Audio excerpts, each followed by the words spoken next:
हरभऱ्याची डाळ शेतातून घरी येते तेव्हा चाळून गाळून घेतात, म्हणजे यातील काडी कचरा आणि खडे गोटे सगळे काढून टाकतात। त्यानंतर एका पाण्याने याला धुवून घेतात, दुसऱ्या पाण्याने सुद्धा धुवून ते पाणी नितरवून टाकतात आणि त्यानंतर एका गोणपाटामध्ये हे पूर्ण हरभरे भरतात। जाड पोतं नसेल तर जाड चादरसुद्धा घेतात, झाकून ठेवतात। दिवसातून एकदा यावर 1 तांब्या पाणी पण टाकतात। दुसऱ्या दिवशी बाहेर काढून धुवून यांना पाण्यात भिजत घालतात। 2 भागामध्ये मी विभागला आहे कारण हे फुगून फुलतात। त्यानंतर तिसऱ्या दिवशी सकाळी यांना पाण्यातून बाहेर काढायचं, एका पोतळीत भरून गच्चीवर नेऊन चांगलं कडकडीत 2 दिवस वाळवून घ्यायचं। हरभरे 2 दिवसात छान कडकडीत वाळतात आणि त्यानंतर या हरभऱ्यांना भरडून घेतात। जात्यावर सुद्धा भरडू शकतो किंवा छोट्या घरघंट्या आजकाल घरोघरी असतात, त्यावर सुद्धा खूप छान डाळ भरडल्या जाते।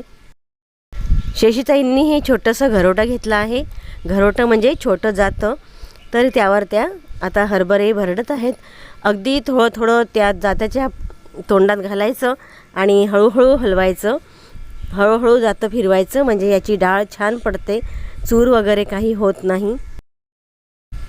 तुरीच्या डाळीपेक्षा हरभऱ्याची डाळ जरा पटकन होते।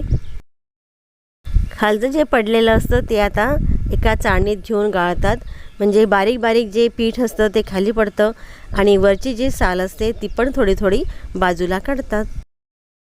बरीचशी साल अशी गाळता गाळताच बाजूला निघून जाते आणि यानंतर आता सुरू होतो उफणण्याचा कार्यक्रम। उफणण्यासाठी हवेचा रोख ओळखावा लागतो। यावेळी हवा पण सुटलेली असते, तर असं वरून डाळ टाकली म्हणजे फोतरं बाजूला उडतात आणि डाळ खाली पडते। हवा वाहत नसेल तर मोठे पंखे लावले जातात, उंच पंखा असला म्हणजे उफणणे सोपी जाते। आणि मग समोरची जी डाळ असते ती स्वच्छ डाळ तयार होते, ती भरून घ्यायची।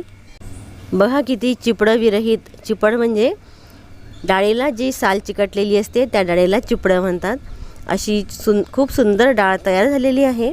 या डाळींची जी साल असते ती पण एका पोतळीत जमा करतात आणि ते नंतर गाईला खाऊ घालतात।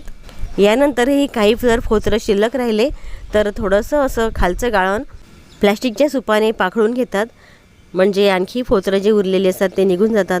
यातील चिपडंसुद्धा निवडून निवडून बाजूला काढून टाकतात आणि स्वच्छ अशी डाळ तयार होते। आता बऱ्याच ठिकाणी मशिनीसुद्धा आहेत, डाळ वेगळी, फोतरं वेगळे आणि चूर वेगळा पडतो। मशीनवर सुद्धा आता बऱ्याच जणी करून आणतात। अशी डाळ खायला खूप चविष्ट लागते। चॅनलला सबस्क्राईब करा। Bye bye.